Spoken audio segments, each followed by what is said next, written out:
Hello Internet, so today we are in the final stretch of watching the complete meltdown that is currently happening in America, and I thought we would leave it on a good note. So today we are going to be looking at whyharrislost.com, and let's just get straight into it. So, why Kamala Harris lost? I voted for Kamala. She lost for lots of reasons.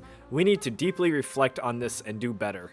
I'm writing this half as a coping mechanism, half as a call to arms. We're going to have a tremendous amount of ground to make up for. Buckle up. We lost voters. Republicans gained voters. 1.1. We vilified moderates and independents. We called the other side Nazis, sexists, and worse. We can't win if we're more interested in attacking people than working together. While we were vilifying everyone, Republicans were building bridges and forging new alliances. Do you really think someone who orders Chick-fil-A is your mortal enemy? God, I love New York City. Keep New York City trash free. Oh God, holding the Bible. Keep New York City trash free and then holding Chick-fil-A. We lost Latinos. The Latino vote was one of the biggest surprises of the election, but is it any surprise that we've been losing them? We speak at Latinos and for Latinos rather than to them. Okay. We've been calling them Latinx and they hate it. Latinos are hardworking, family-oriented, and many of them are Catholic. Latinos like crude jokes. They don't like being coddled. The Republicans are winning Latinos on all counts, family values, work ethic, and not treating them like little toy minorities. The identity politics treatment is demeaning and disrespectful. Treat them as ourselves. Latino people, okay. That was always... Oh, I'm just gonna say Latino instead of Latinx. Okay, that was always allowed. We lost black male voters.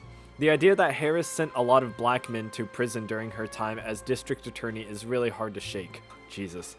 1.4. We lost male voters overall. We obsessed over calling men toxic. Toxic masculinity is a term thrown around in almost every conversation about men. Men are tired of it. Men commit more suicide, have fewer friends, and are told they can't be emotional, frequently by romantic prospects, and face a lot of challenges and hardships that are flat out ignored and downplayed. Men got tired of hearing it. They need real solutions, not to hear that they're the problem. For every one toxic male, there are a dozen others you're not listening to and that you're blaming. The patriarchy isn't going to smash itself. 1.5. We're losing labor and unions. The Republican Party is courting labor unions. It might seem counterintuitive, but they're realigning themselves and the party around labor. This is a huge voting bloc, and they're close to pulling off a heist. We really shouldn't let this happen. 2. We divided ourselves. 2.1. Israel-Palestine. This issue deeply divided the Democratic Party. So many liberals refused to vote for Harris because of Israel-Palestine. It became a single issue. Jesus. 2.2. Jill Stein and the Green Party. While Jill Stein soaked up anti-neoliberal progressive votes, it wasn't enough to really make a huge difference. More of a death by 1,000 cuts, and this was one tiny contributor. One thing to wonder, if the Green Party represented the majority of progressives, which I don't think they do, then many progressives aren't the biggest and most important part of the Democratic Party coalition. Also, Jill Stein is oddly close to Putin. Jesus. 2.3 progressives. The elephant in the room. A lot of progressives, Bernie voters, etc. constantly complain about the party and tell us they won't vote when they don't get their way. We have two choices. We either lean in closer to progressives or we begin to pull the other way. I'm not sure which approach is best. The problem with progressives is that their views are poison to moderates. And if we want to build a broader coalition of voters, we'll need to have more moderate views. Wow, crazy. But doing so might turn off progressives for good. Progressives might actually be a tiny minority of our coalition. They speak with a loud voice, but they steer us away from moderates. But maybe that's the heart and soul of the party. This is a thorny issue. The Republicans are lucky that all the members of their coalition get along.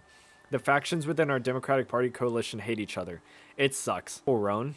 This is mostly meant as a joke, but Chappelle, I don't know. Roan couldn't endorse Harris.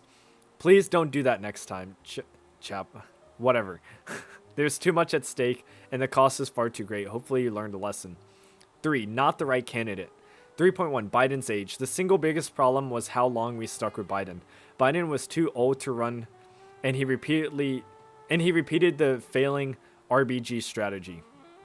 Biden should have bowed out a year ago and allowed the primary process to take place, but he stuck in the race for far too long when it was too late to correct the problem.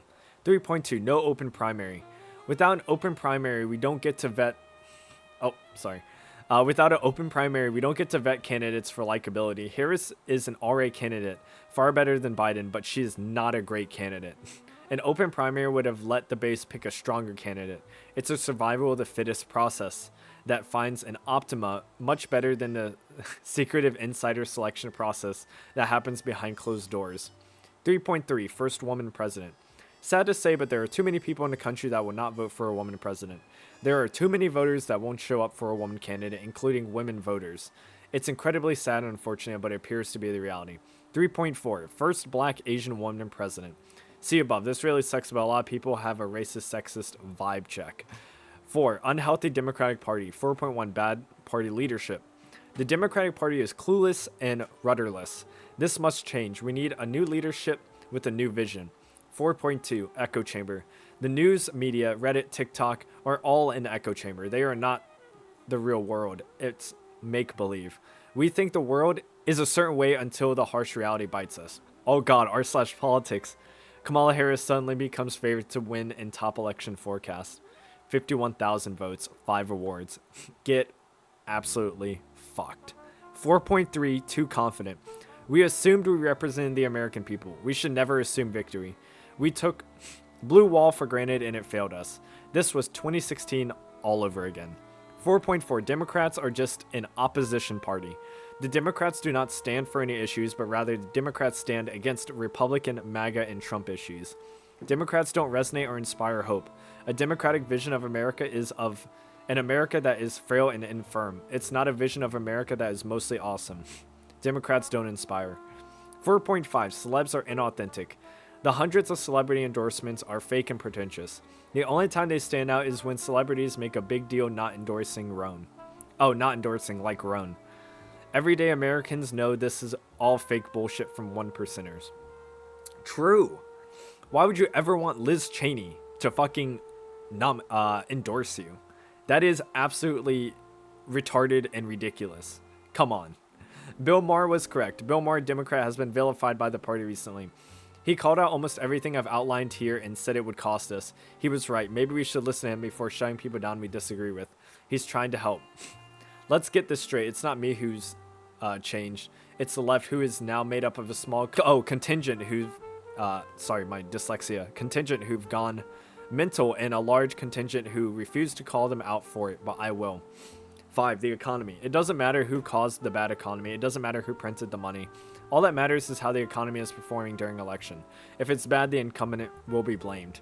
Job numbers were good. The stock market was good. Lots of great metrics, but average Americans were hurt by incredible inflation to the most essential things that they need, food and housing.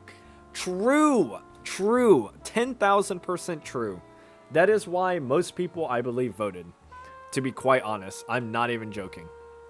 Oh, let's move it. Republicans are strong. Republicans soaked up all the people the Democratic Party cast aside. Men, Latinos, blacks, whites, labor unions, etc. Republicans planned for this and got the party hyped up. Meanwhile, Democrats devolved into lots of infighting. Still not going to vote because Harris Israel-Palestine stance. Why Kamala Harris lost. This is the perfect post. I could not have made a better website to demonstrate all the fuck-ups that has continually plagued the Democratic Party for this long now. And honestly, like I said, Trump was not my first candidate, so hopefully we see, I don't know, there could be a lot of shifting going around. Like, I'm sure a lot of Republicans could change to Democrat in the next few years, and we'll see really competitive Democrat candidates against really competitive Republican candidates. It's going to be interesting. Next election is going to be very, very interesting, but we'll see how it all plays out. That's all I got to say, really. So if you liked the video, like, comment, and subscribe. I have a First Amendment Discord, so join that. And we have one more post to go. And hopefully you guys like that, and I cannot wait. I will see you guys there. Peace.